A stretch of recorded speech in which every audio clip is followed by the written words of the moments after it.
So here we are back again, and it's still SpongeBob. You all have been waiting for this very moment. I know that because Battle for Bikini Bottom has been played a lot, and you've been asking questions all day long, and I always had to say, okay, sorry, you gotta wait, guys. But now, waiting's over, because now I've got some beautiful guests with me here on this very couch. So, hi to Martin. He is producer at THQ Nordic. And we've also got Andrew here. He is CEO at Purple Lamp, and they are developing this nice gamey that obviously everyone is expecting. Nice. Have you thought about this kind of feedback before, that they would like run into your doors like that? I know I was a fan of the game back for the original PlayStation 2, and I enjoyed it back then. And we had been hearing from THQ that there was some interest, and so we knew that there were fans of the game.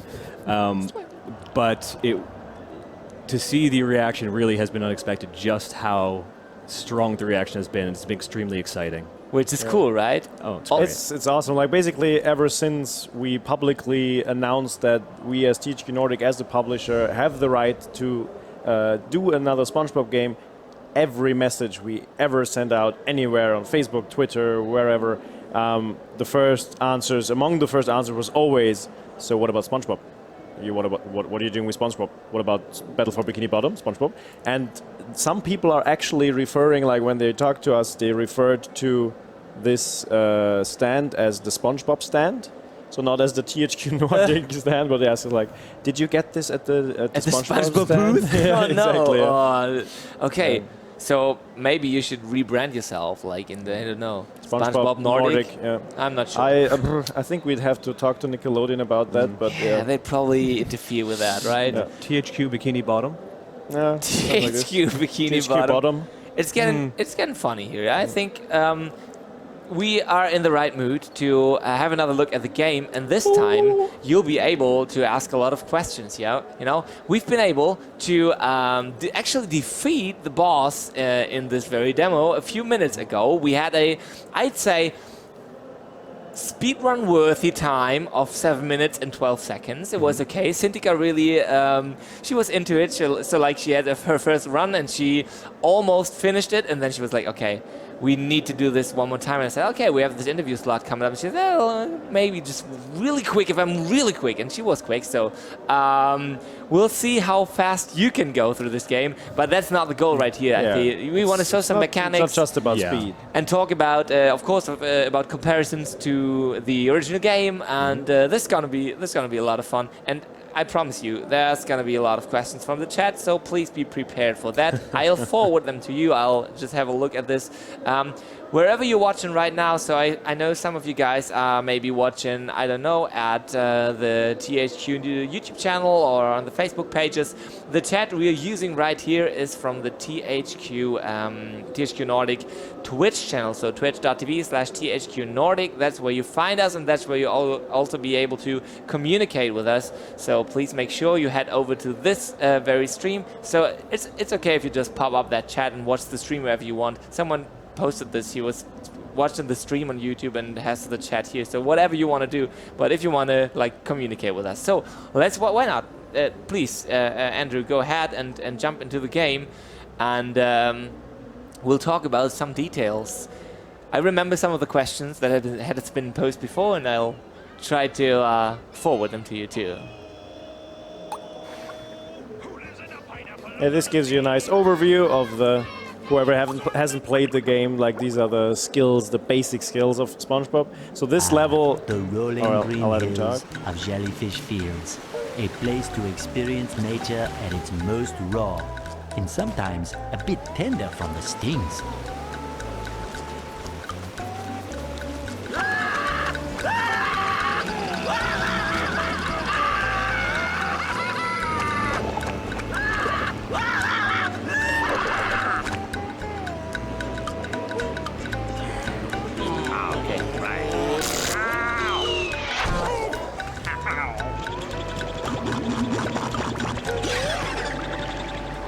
Squidward, are you okay? No, I'm not okay, you barnacle head.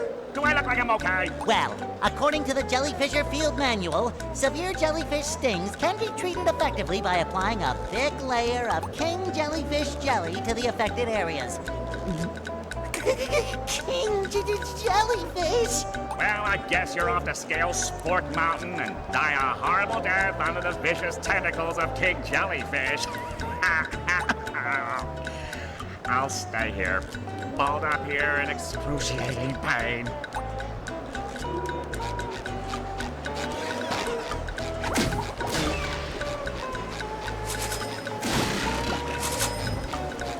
Okay, so now we're in gameplay mode. We already said or already found out it's not possible to skip the intro here, so we're gonna see this a few times. Maybe just for our production crew, can we have the gameplay sound a little less loud on the phones, please? Oh, there's so many questions. Can you see them already? That's really a lot. I'll try to note some of them down. Yeah, as I said, I will forward them to you. So I don't know where to begin here. People actually were happy about some of the features they saw. One of them is the ledge grab, for example. They saw the ledge grab and there was a short hype for this, so that when SpongeBob should fall off the ledge and he grabs it and still can hold on to it, they love that feature very much. So Yeah, this is the detail level we're on, right? So this is what people are really excited for. Yeah, definitely. Like, obviously, it's a cult classic, so we don't, completely redo anything in a very different way. It's really about the small details that basically just help you play the game in a modern way, but still have the feeling that you had when you played it back then. So this just means that we are working a lot on the camera so that you don't need the right stick that much. You don't need to control the camera much. You can play most of the game just with one, as Andrew is demonstrating here skillfully. You can basically just use the left stick. And these are things that don't actually change the way you perceive the entire game and the dialogues and all the stuff that happened, the way that you remember it. But that just makes it a smoother experience. And the ledge hold is one of those things. The original was a tough game. It was a hard game. There's no doubt about it. With some steep difficulty spikes in kelp forest and stuff like this. So these are the things that we're looking at. But all in all, it's really about just bringing back one of the best 3D platformers ever made and the best SpongeBob game, in my opinion, in the best-looking way. And Purple Lamp are doing an exceptional job, as you can see. Oh, we can just ask this the chat in this direction, like if they consider this not only the remake, but also the original game, the best SpongeBob game out there? That's a good question, so we should ask this to the chat. You can just answer with plus or minus. If you think that this is the best SpongeBob game out there, then please answer with a plus. If not, then with a minus. We'll see. Yeah, nah. Yeah, nah. And they also... Plus. They are also looking for or asking for a public demo. Do you guys know? I mean, I wanted to talk about release and stuff like that in the end, but is there other plans to have maybe at some point a public demo or beta or something out? Currently, you can play it here, of course. So everybody who's here and who's willing to go through a queue of about 2 to 3 hours currently can play exactly the demo that Andrew is playing here. I don't know if I can't confirm yet any plans for a beta or anything like this. We might, as we have a new multiplayer in the game. So we're keeping the original story campaign as completely as it were. But what we're doing is we're restoring little deleted scenes, if you will, like the Robo-Squidward fight that people know from the concept art, but that was never created. And as well, the longer version of Patrick's Dream, which you could hack into. If you hacked the old game, you could find this broken level that wasn't really playable. but that was, it's enough to see like what they kind of wanted to do. So we're just rebuilding that properly, but that's all, outside of the main experience, which should stay untouched, because you don't draw a mustache on Mona Lisa. And with the multiplayer, I think that might be the first thing where we invite a few more people to play, so we can just see how people like the new Horde mode, where it's just you and a friend, either like this on a couch or via online, and you just go and defeat hordes of robots. Okay. As SpongeBob, Sandy, or Patrick, whichever you prefer. So there's gonna be a whole new mode, so it's not gonna be in the adventure mode, but it's just like something Exactly. different. It's just, we thought like, the age range of people who love this game is pretty wide. Yeah.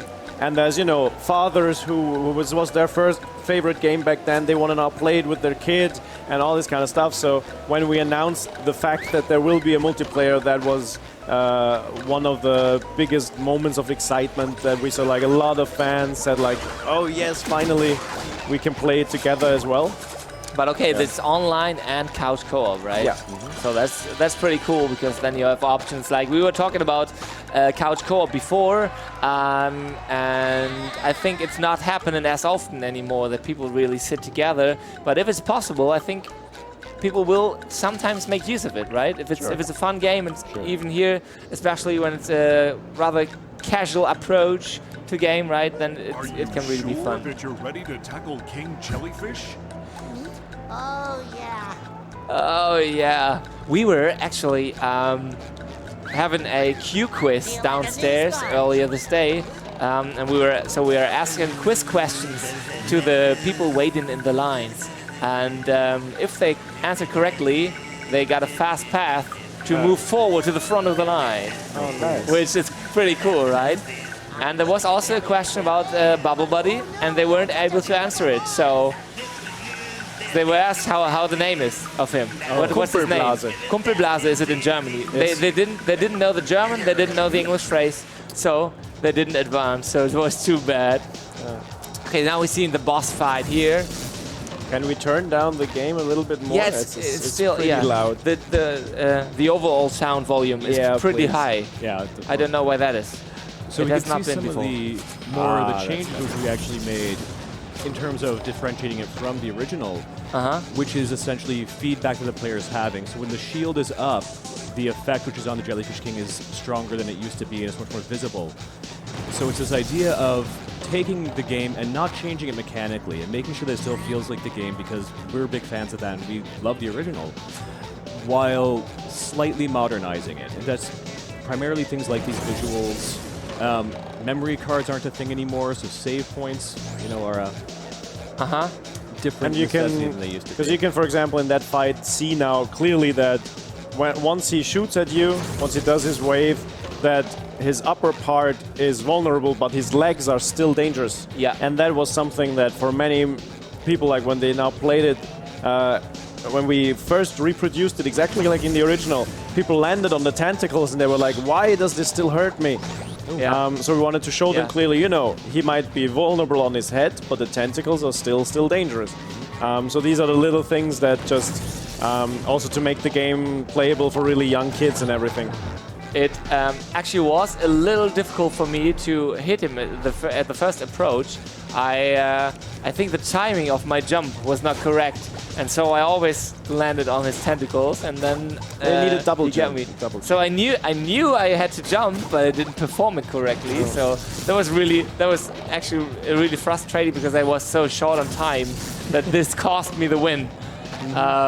Yeah, but it's also, the original wasn't an easy game.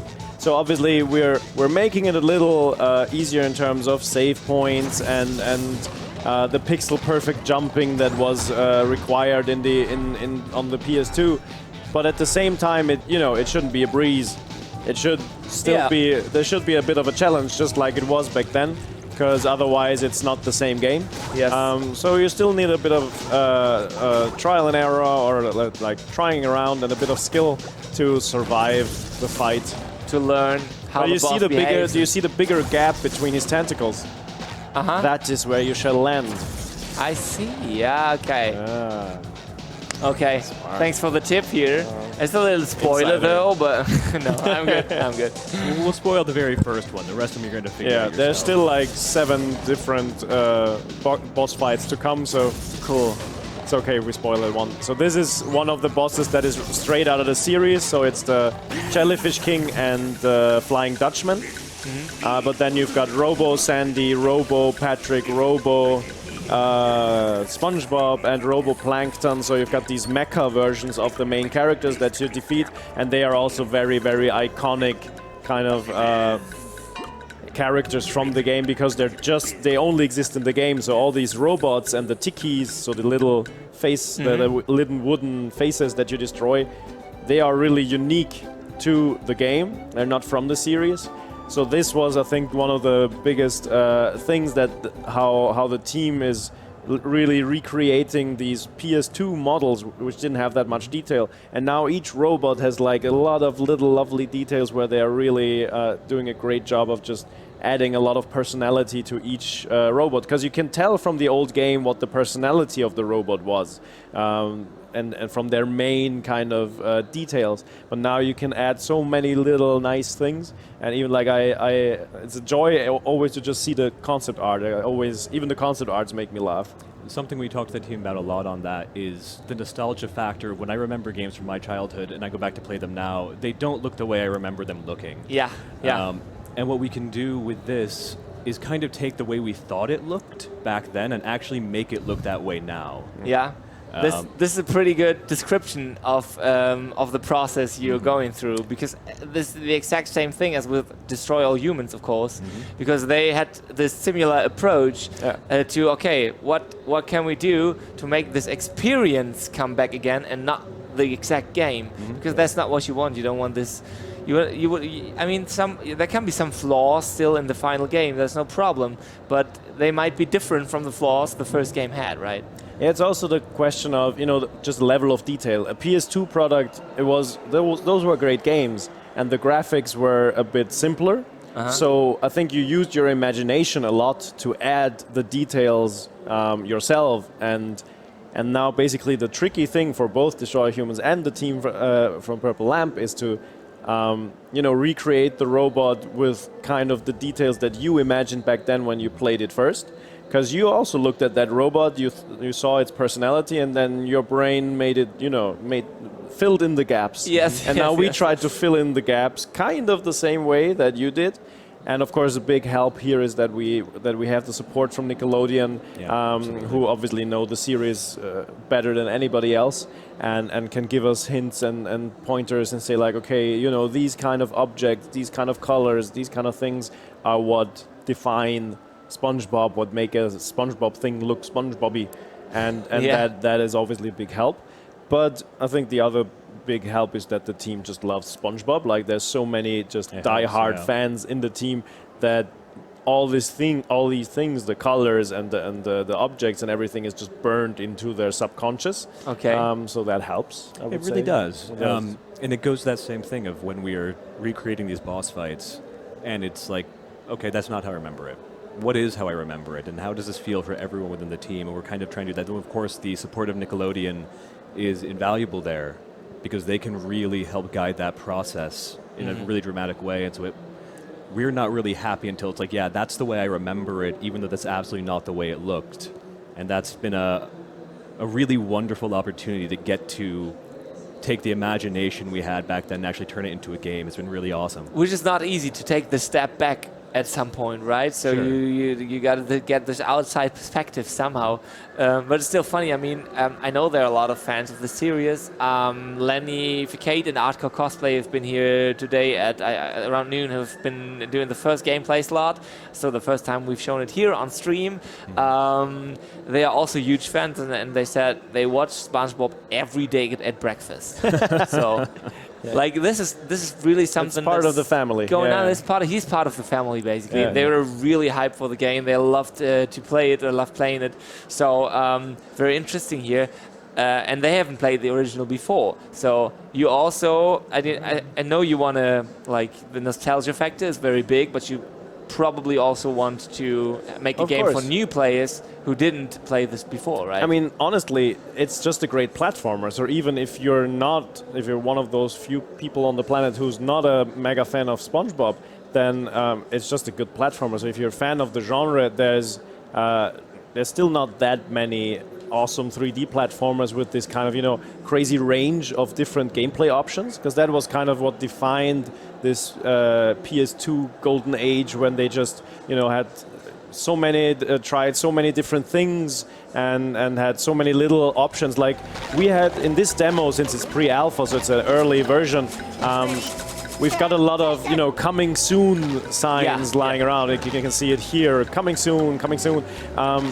That's because there's so much stuff in every level. Like you can bungee jump on the fish hook up there by basically hanging from your underpants.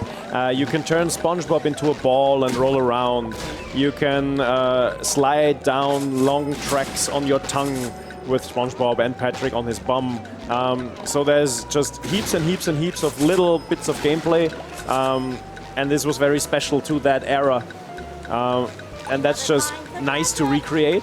So yeah, no matter whether you're the biggest SpongeBob fan or whether you just love these kind of, easy to pick up games and just have some fun with a lot of crazy things. Crazy ideas. I think after you've played the game, you will be a SpongeBob fan, I think is definitely safe to This say. would be an interesting start to the world of SpongeBob if someone like has never ever seen the series and starts with that game. I have to make a confession here, which is I'm basically that fan. Like I had played the game back in the PlayStation 2 days, and it was one of these fun platformers that I played, but I'd never watched the show back then.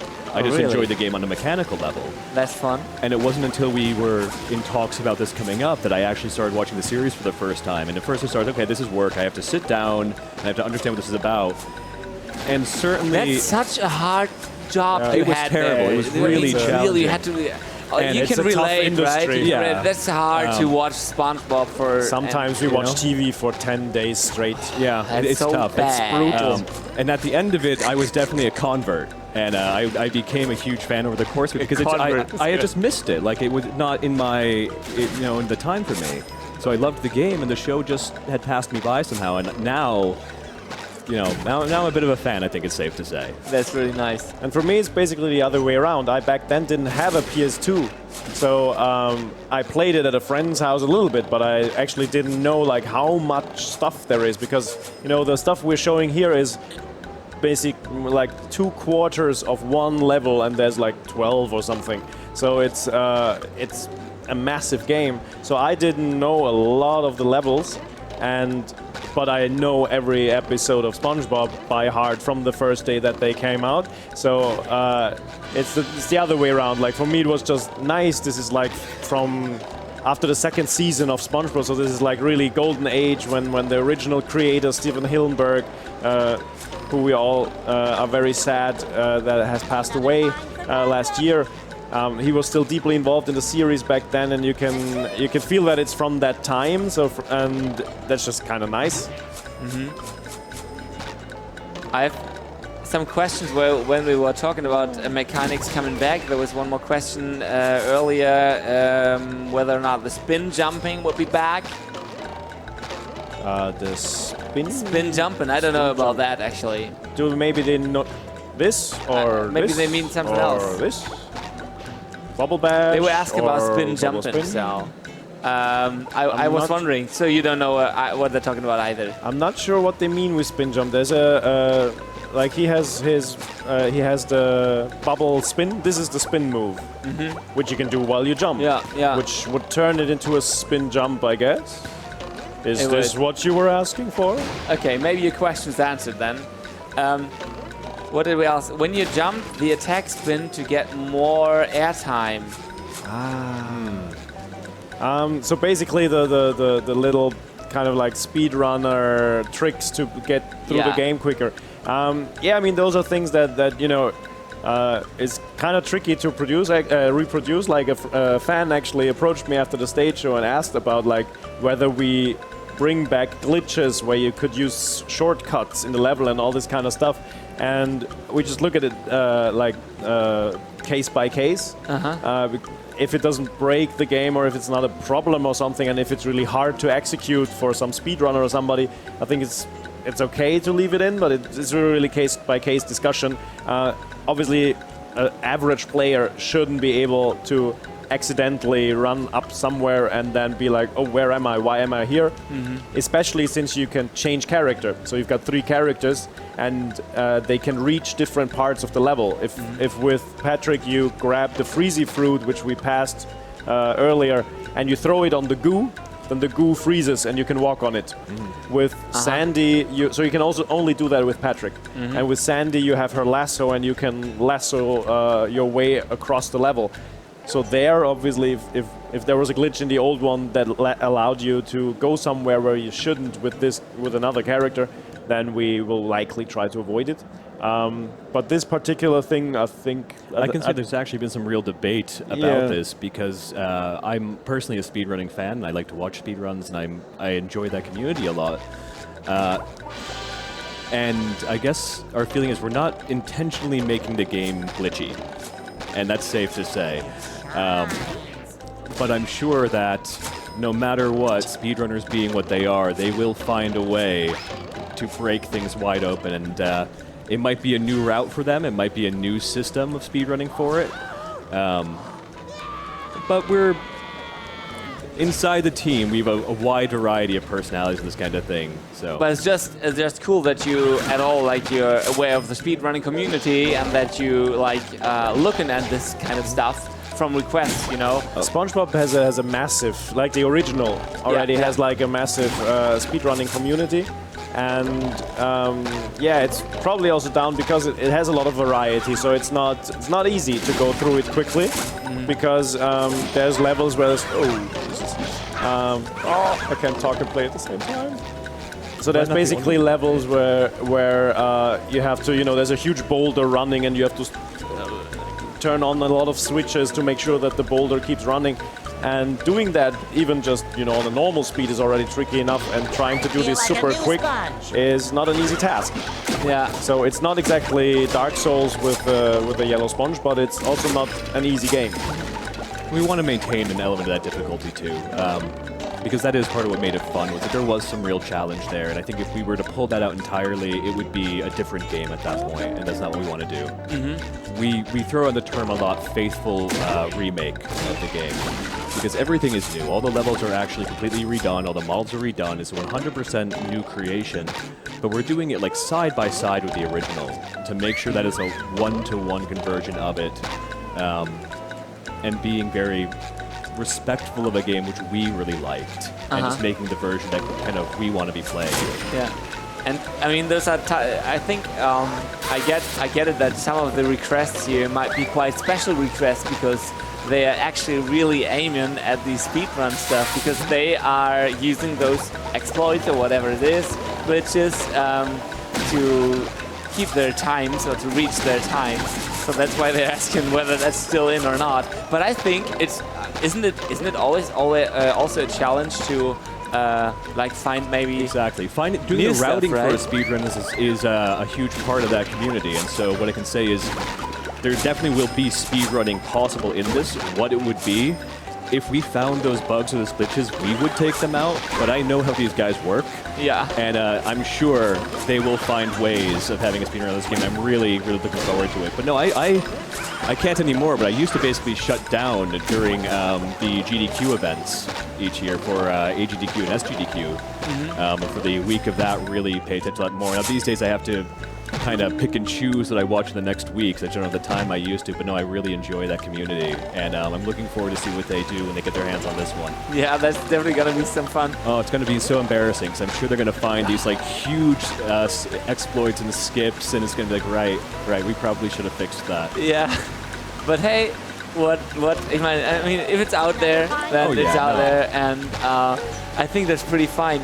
Speaking of it being out there, so people are asking for a collector's edition or something like that. I've seen that question repeatedly in the chat. What are your plans on that? We cannot confirm really anything concrete right now. if you look at how our company deals, you see that we have a long history on very special Feel like a new collector's sponge. editions with very weird names. So this is still something that we're looking at, but I mean, SpongeBob as a franchise and as in terms of just the characters and everything, it lends itself to having more than just, you know, being able to download it digitally. And our company, THQ Nordic, as a publisher, is very devoted to really creating unique kind of editions of games, because we know there is the demand there to have something that is really just about like the biggest, best version of your favorite game. Particularly with something like SpongeBob, where you could say there is a bit of merchandise available. Yeah, so yeah, a little bit, you could decorate your house to be just a giant pineapple filled with SpongeBob things. There's a SpongeBob couch. Like this booth is, right? Yeah, yeah, that's harmless. That's harmless. harmless. Like there's entire couches. Like there's an entire SpongeBob couch. There's yellow with dots. You can have SpongeBob shoes. There's new ones just came out and all this kind of stuff. So to even to be unique within this huge universe of awesome collectibles, we just have to look at the things that are really unique to our game and see what could be the coolest thing that people would love to have in an edition, and then just see whether people love it. I mean, all these kind of chats, if we afterwards read through this and we see people say like, yes please, yes please, yes please, yes please. Of course, then like, okay, probably this is something on the agenda that is worth following. We should just quickly ask this, maybe who in the chat right now, who would be interested in a collector's edition? So please, just answer once with a quick yes or no.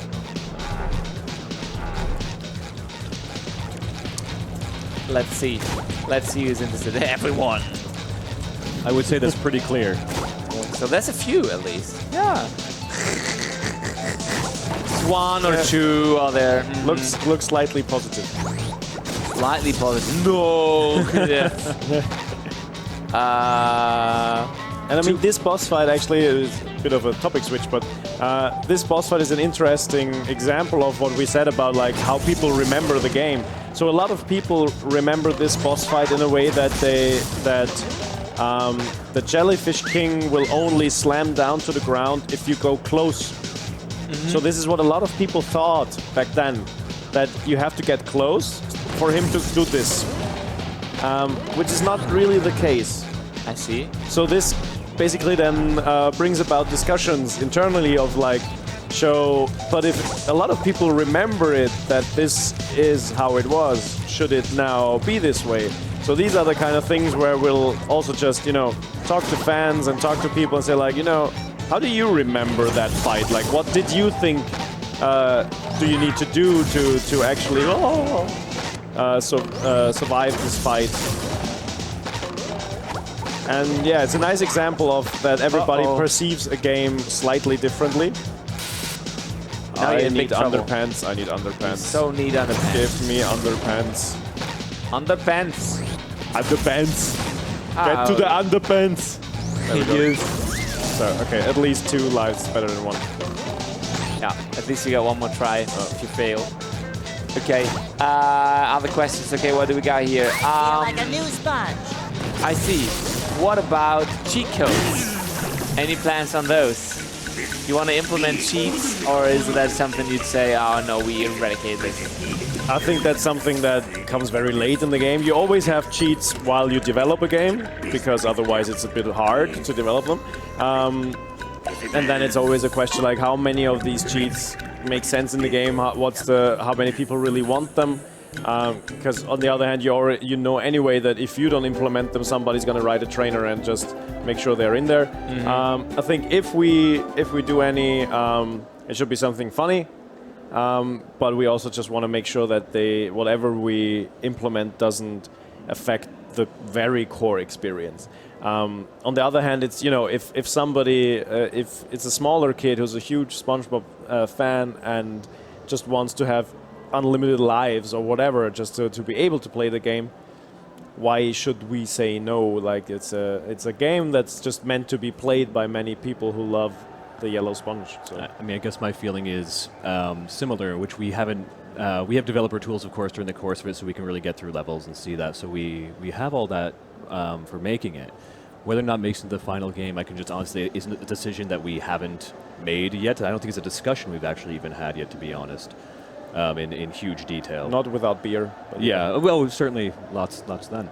But the PlayStation 2 era was an era where cheat codes were common in games, and if we were to make sure we do capture that feeling, it's certainly something that wouldn't be out of place, put it that way.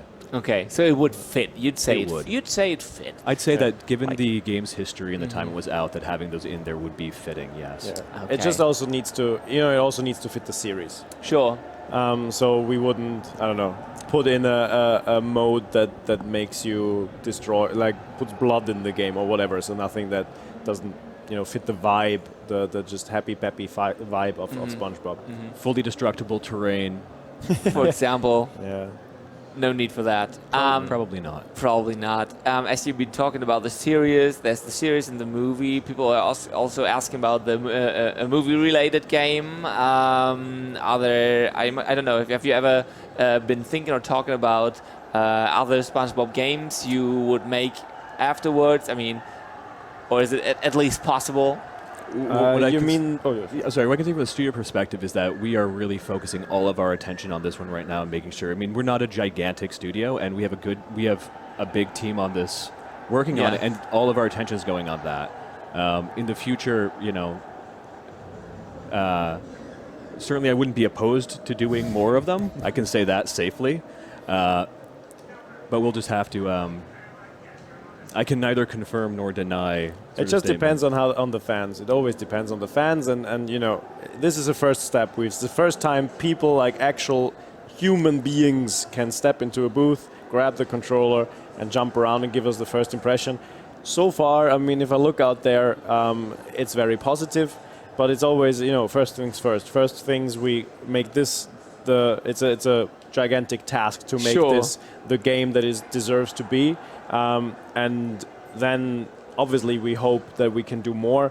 I think the movie game is probably referencing the one about the first SpongeBob movie. It might be that one. Yeah, I think that's the one they mean. Yeah. The one right after this one, right? Yeah. So it really depends. On this one, there's it's a bit of legal mumbo jumbo that the movie is actually from Paramount and the other games are from Nickelodeon. But it just depends. Like. Currently, we're focusing all our energy on this because it is, it's a masterpiece that, you need to very carefully restore, and, but we have a team that now is, focusing their whole attention, their whole energy into this kind of franchise. So once you've done this, you've taken a big step that hopefully helps you in the future to do something more. If the players say like, "Come on, I want more, give me more." Okay, guys, I'd say this is probably enough of information on the other possible other SpongeBob games. I hope you're satisfied with that.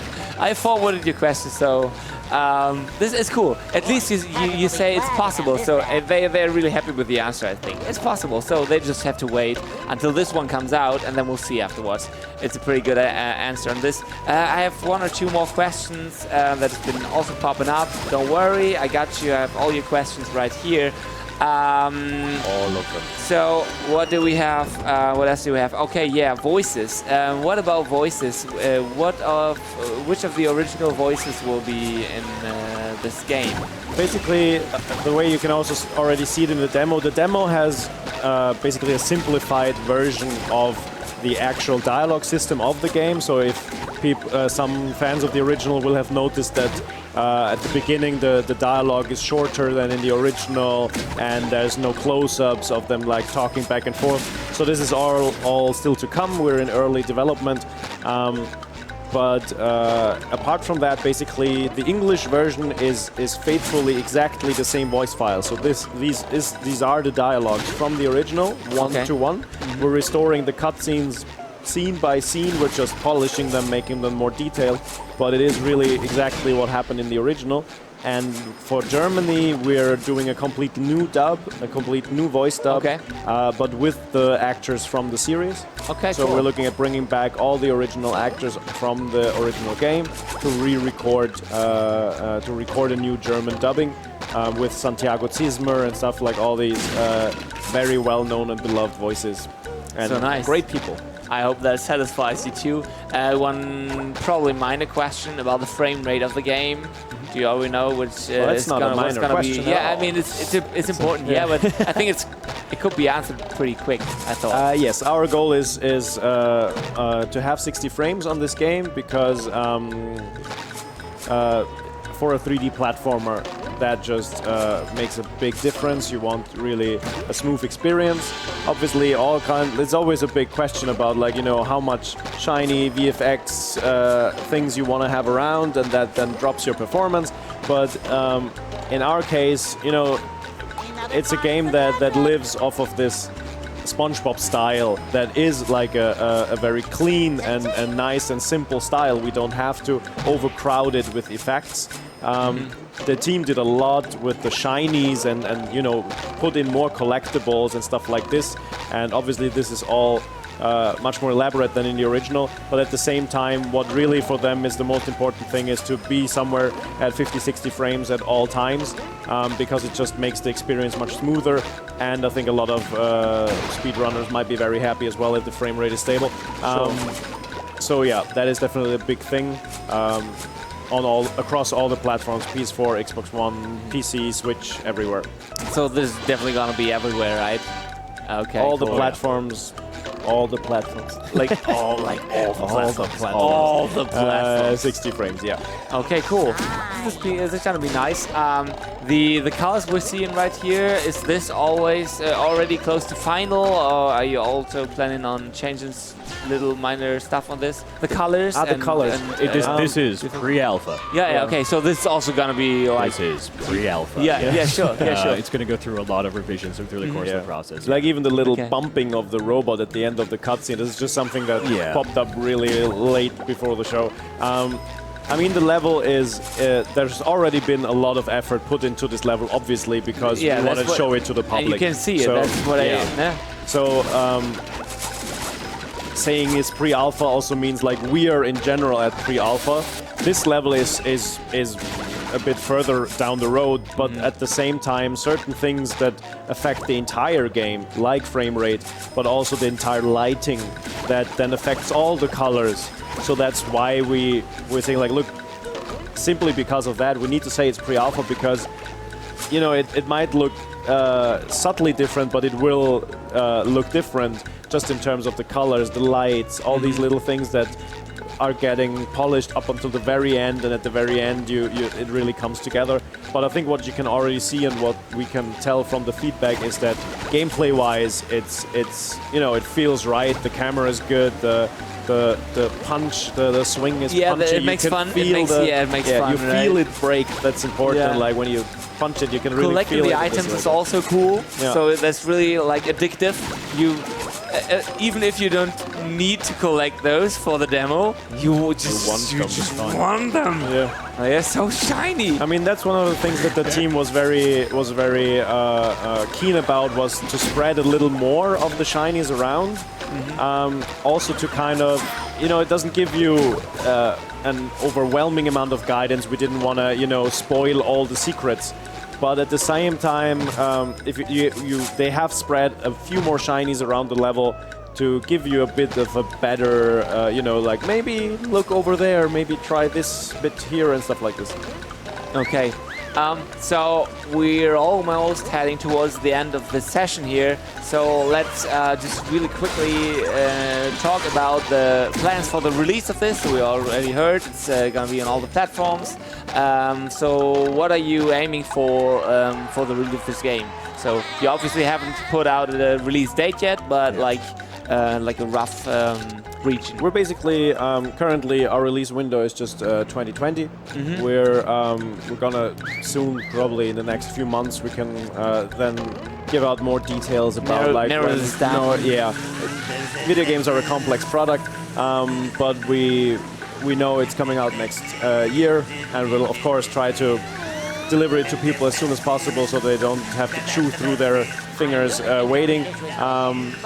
And apart from that, yeah, as you said, it's coming out on PC for the first time, because the original, if I remember correctly, the PC version of the original was like a completely different game, if I'm not wrong. Yeah. And then the Xbox One, PS4, and of course on the Switch. Yeah, and I think apart from that, the one thing we're looking forward most is to see like just how people embrace the new multiplayer. We're currently now in early, there's the first few tests where people sit around and we try it and are having fun with it, and so we're really excited to see like, okay, is what we come up with, what we find fun when we sit together, does it also resonate with the fans? And I think it will. There, on that point, just about the releases, there, I think there was also a lot of positive feedback throughout the sessions we had today and yesterday, that in general, while you're pretty vague about the release dates, that also means that you leave in the studios enough time to like finish their games and make them as best as they can be, you know. And I think probably most of the gamers out there really appreciate that. Like, put another half a year into this if it's possible, and if you can, and if it makes sense, as long as we get a game that we like playing afterwards for a long time. I think that's common sense around the community, and so you're on the right track there.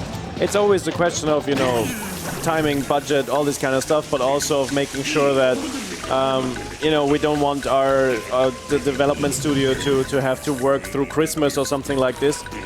They should have a life and be happy with their families so that they can enjoy a family game. This would be very weird to kind of, especially weird to force a studio to kind of, you can't go home to your families because you need to bring joy to other families. That would be a strange So approach. they can give them to their kids on Christmas, right? Other people have families that they want to have fun with, so don't go to yours. Yeah. So, yeah, the game just needs time, and we need to have time to be in touch with the fans like today, to just hear their thoughts.